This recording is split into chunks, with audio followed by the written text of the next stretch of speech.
Bonsoir et bienvenue à Metro News. Les titres à la une de l'actualité. La présidente taïwanaise Tsai Ing-wen a effectué samedi dernier une visite officielle en Haïti. Cette tournée avait pour objectif de renforcer la coopération entre les deux pays. 4 personnes ont été tuées dans le quartier de la Saline suite à des affrontements entre gangs rivaux mercredi dernier. Ce chiffre est confirmé par le secrétaire d'État à la sécurité publique, Ronsard Saint-Cyr. L'ambassadeur des États-Unis en Haïti, Michel J. Sisson, a effectué ce lundi une visite de courtoisie à Radio Métropole. La diplomate était venue témoigner de sa solidarité après les attaques perpétrées à 2 reprises sur des véhicules de la station et les menaces subies par certains journalistes. Le président de la République, Jovenel Moïse, a reçu le samedi 13 juillet 2019 au Palais national son homologue taïwanais Tsai Ing-wen en visite officielle en Haïti. Après une rencontre bilatérale à laquelle ont également pris part le Premier ministre Jean-Michel Lapin, quelques membres du gouvernement, l'ambassadeur de Taïwan à Port-au-Prince ainsi que des officiels taïwanais, les 2 chefs d'État ont tenu un point de presse conjoint sur l'état des lieux de la coopération entre les 2 pays. La présidente Tsai Ing-wen a remercié le chef de l'État haïtien pour cette invitation, puis a salué l'accueil qui a été réservé à la délégation taïwanaise, tout en rappelant qu'Haïti constitue la première étape de sa tournée caribéenne depuis son investiture. Elle a profité de l'occasion pour remercier le président Jovenel Moïse ainsi que son épouse, la première dame Martine Moïse, qui l'ont accompagné à l'ouverture de l'exposition des produits de Taïwan 2019 dans les jardins du Mupana. Les rues de Little Haiti étaient désertes hier dimanche lors du lancement de la campagne de déportation des immigrants illégaux aux États-Unis par les policiers spécialisés. Les Haïtiens se sont terrés chez eux dans le quartier de Ti-Haïti, redoutant des perquisitions des policiers. Les Haïtiens qui y sont d'ordinaire sur les trottoirs pour des loisirs et les jeux n'étaient plus visibles. Très peu d'affluence dans les églises de ce quartier, rapportent des membres d'organisations de défense des droits humains. La directrice de communication de Family Action Network Movement, Reni Anténor d'Alger, a indiqué que de nombreux immigrants sont apeurés et n'osent plus sortir dans les rues. L'organisation avait déployé des observateurs dans plusieurs quartiers de Miami à l'occasion du lancement de la campagne de déportation dans 9 grandes villes, dont Miami en Floride. Les agents de l'immigration ont frappé à plusieurs portes, mais les occupants n'ont pas ouvert, ont constaté les bénévoles de l'organisation. Selon la législation américaine, les occupants sont obligés d'ouvrir leurs portes uniquement si les policiers présentent un mandat signé des autorités judiciaires. Les immigrants peuvent obtenir gratuitement par téléphone des conseils juridiques pour mieux défendre leurs droits. Avant le début de la campagne, l'organisation avait réalisé des émissions dans les radios pour alerter les immigrants sur leurs droits. Les déportations d'immigrants illégaux ne sont pas nouvelles, mais cette campagne est réalisée sur l'ensemble du territoire et vise des déportations massives, explique Madame d'Alger.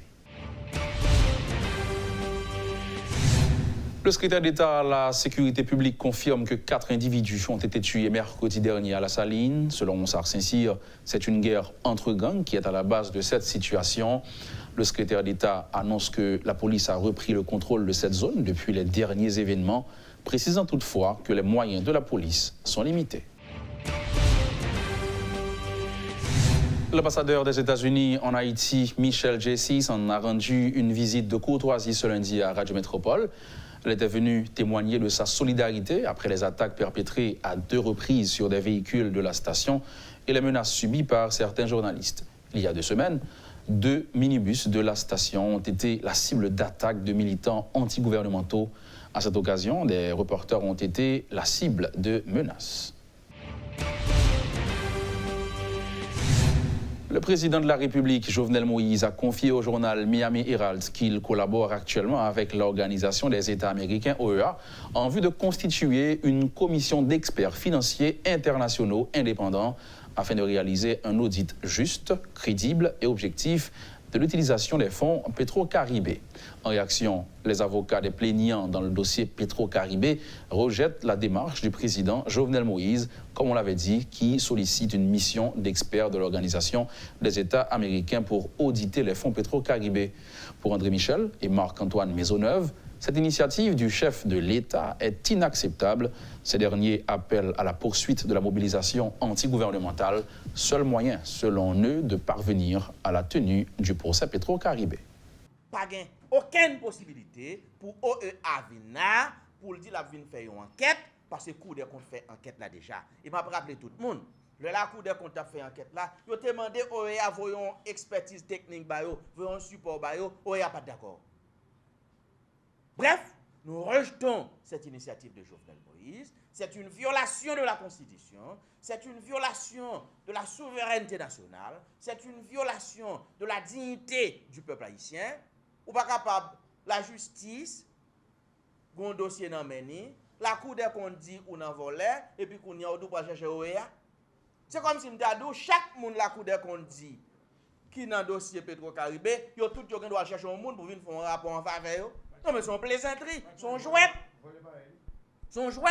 Bref, nous rejetons cette initiative. Cette initiative ne cadre pas avec la Constitution. Cette initiative ne cadre pas avec les lois de la République. Elle ne cadre pas non plus avec la morale publique.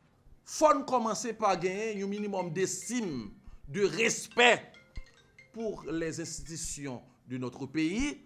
Nous estimons que le travail ça, que la Cour supérieure des comptes rend son travail qui est juste dans ce travail, c'est ça là pour le faire, et que nous pas prendre au sérieux la démarche que Jovenel Moïse dit la entreprendre là, côté il pral rapprocher vers quelques monde là où qui proche li pour venir mettre camper pour lui une nouvelle commission qui pourra rendre l'autre rapport pour lui qui pour protéger et protéger tout l'autre qui était impliqué dans la dilapidation des fonds Petro-Caribé.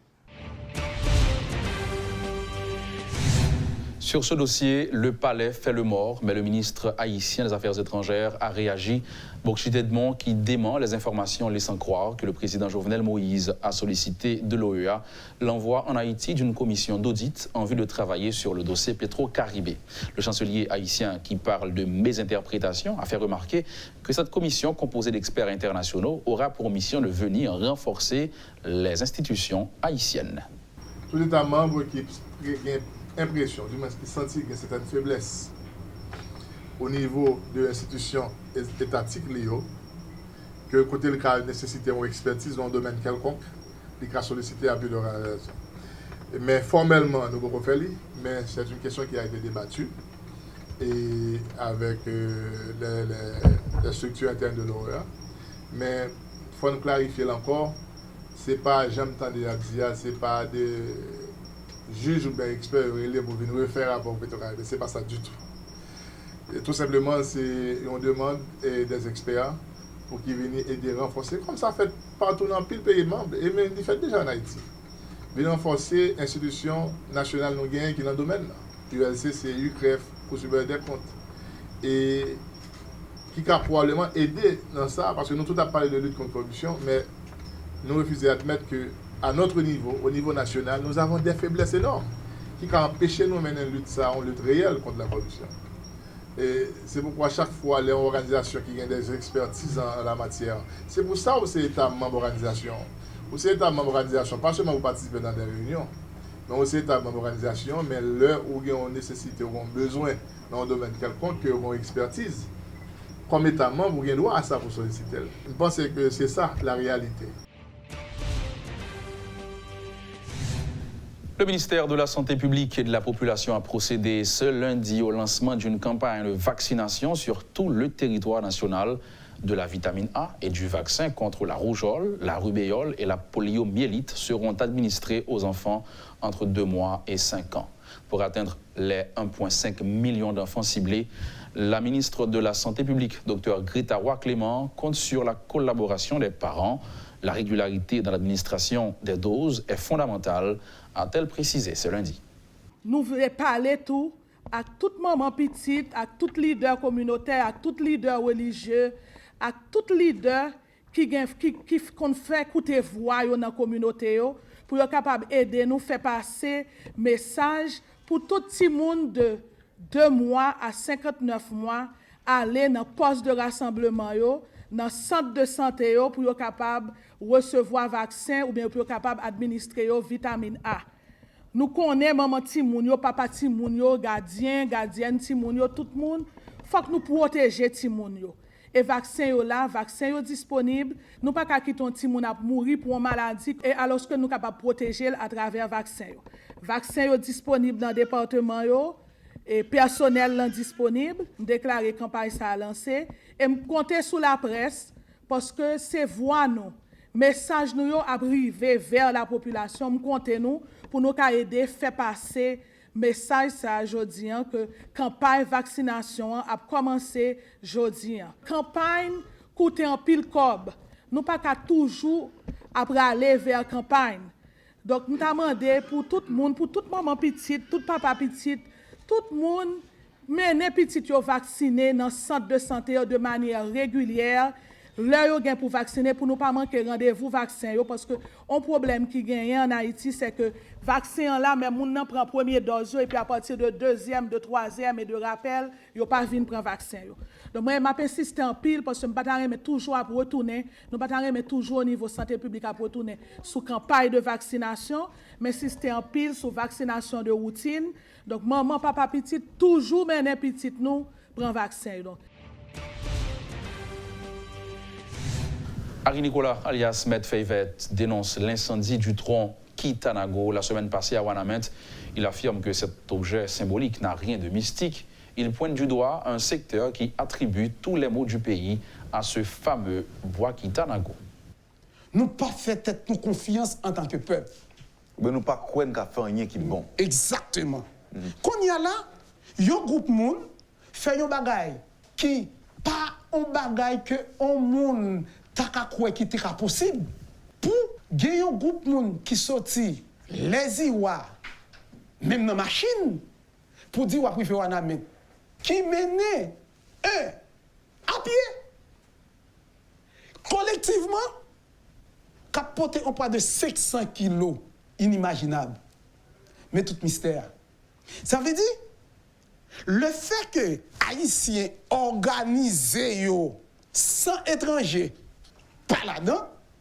C'est Haïtien qui organise il va porter un nom créole qui marque Akoumen Kitanago. En plus de Saoumdoula, il fait vouer.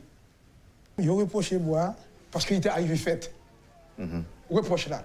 Et l'arrivée faite sans l'argent. C'est symbole là. Qui dérange le monde. Oui. Parce qu'il représentait un bagaille. Mais est-ce que tu as annoncé que va faire ça? Ah oui. Il y a plus qu'un an, il y a des émissions qu'a faites dans différentes stations radio dans Port-au-Prince qui dit celle gens pour Haïti délivré, c'est pour boire bouler. Il était symbolisé l'unité tête ensemble pour 4 millions de moun qui t'a fait là. Il y a un groupe de monde qui dit ça fait Jovenel par jamais tombé. C'est un grand Maître Feyvet qui t'a fait magie à Kitanago. Pourquoi je m'en compte que Jovenel on fait dans la vie? Tout bagaille ça sous dos, c'est moi qui fais Jovenel pas tomber. Qu'on y a là, ça qui est belle là, il dit comment à bouler. Jovenel a tombé. La Jamaïque a descendu. Pas bien gang encore, pas bien fatra dans la rue encore. Ça fait jeudi. Jeudi à lundi. Donc ça veut dire que le pays va le délivrer? Non, il délivre déjà, mon cher. Jovenel tombé, pas de fatra dans la encore, machine, gang bâti et moun, l'argent américain descend, il manger. C'est ça où te dit qu'on y a là où arriver faire. La route du Canapé Vert a été complètement bloquée durant toute la journée de ce lundi 15 juillet. Depuis plusieurs jours, des employés de la délégation départementale de l'Ouest entament un mouvement de protestation pour exiger le paiement de 24 mois d'arriérés de salaire. Après l'occupation du bureau de la délégation, la grève de faim et conférences de presse, les protestataires ont entamé une 4e phase dans leur mouvement en vue de faire entendre leur voix. S'ils n'obtiennent pas satisfaction, ces employés menacent d'utiliser d'autres stratégies de lutte. On va donc suivre ce reportage de Luxon Saint-Ville et d'Élicide Diolassin. Des véhicules font demi-tour. Des citoyens regardent et discutent entre eux. Sur la chaussée, des branches d'arbres pour bloquer la circulation. Un peu plus haut, non loin du marché public du Canapé Vert, un petit groupe de gens s'aligne au beau milieu de la route.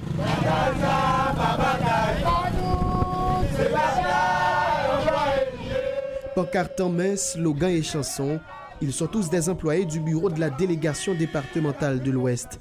Ces protestataires réclament 24 mois d'arriérés de salaire. Mais où tant que bloqué, ce n'est pas la première phase dans le mouvement. Donc il y a 3 phases qui sont épuisées déjà. Donc nous avons pris la délégation en otage, empêcher mon entrée en délégation, nous faisons conférence de presse et lundi, 8 ans, il y a 3 employés qui sont entrés dans la grève de faim. Donc il y a passé 5 jours dans la grève de faim et ce n'est pas d'intervention canne, donc il y a 2 là-dedans qui sont mourir. Donc c'est une façon pour nous montrer l'irresponsabilité de l'État, insensibilité de l'État face avec l'employé de la délégation départementale de l'Ouest. Au total, 129 employés, soit 74 contractuels et 55 réguliers sont concernés, informe Luc Johnson-Julien, coordonnateur de supervision pour la délégation. Les démarches administratives ont démarré en 2017. Les rencontres et les promesses se sont multipliées et n'ont débouché sur rien de concret jusqu'ici. Mais puisque nous habitués à un ensemble de démagogie que nous avons fait depuis 2 ans, donc ça n'a pas ébranlé nous. Donc nous-mêmes nous disons, on a quitté la rue, les chèques nous n'emmènent nous. La délégation départementale, qui est considérée comme l'œil du chef de l'État dans la région, a un droit de contrôle et de supervision sur toutes les institutions étatiques, y compris les municipalités. Vu l'importance de cette entité dans le département, les employés protestataires qualifient cette situation de grave et d'inacceptable. On boîte qui représente le président dans le département et puis vous avez 24 mois que le pas touché. Je me demande est-ce que c'est une situation constatée posée dans le palais national, donc est-ce que ça n'a jamais arrivé tout dans le palais national? Cette nouvelle phase entamée par les employés de la DDO a eu un impact considérable sur la circulation sur la route du Canapé Vert. Ce lundi 15 juillet, la circulation était complètement paralysée, créant ainsi un embouteillage monstre dans la zone et ses environs. C'est la fin de ce journal. Merci d'avoir été avec nous sur Métropole et à bientôt.